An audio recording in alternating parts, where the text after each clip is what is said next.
लिंगराज जगन्नाथ माँ भुवनेश्वरी आशीर्वाद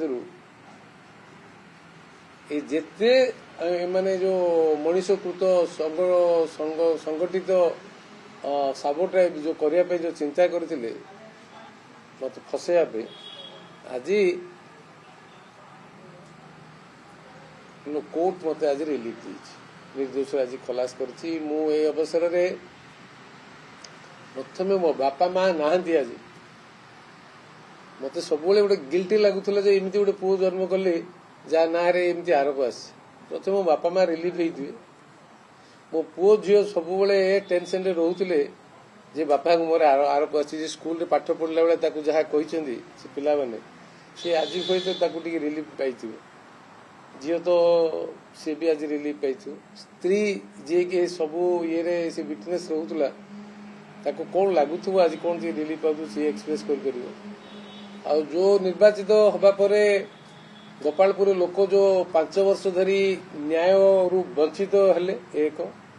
द्वितीय एवं 6 मास भितर निर्वाचित हवा परे प्रत्येक दिन कोर्ट अटेंड करवा जो भितर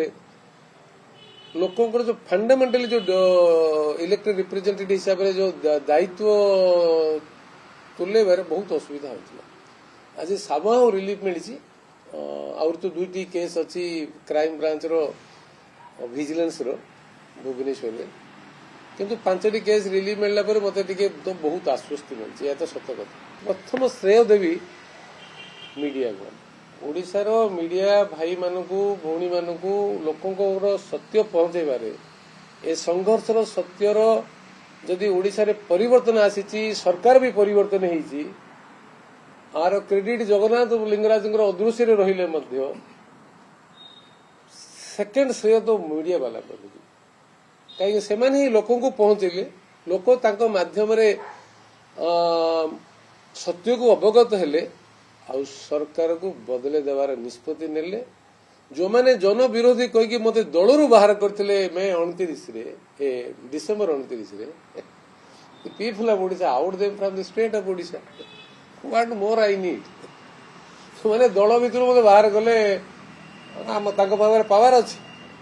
दलर प्रेसिडेंट बैंक प्रेसिडेंट हिसाब से no following no procedure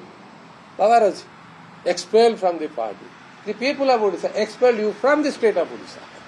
what more I need.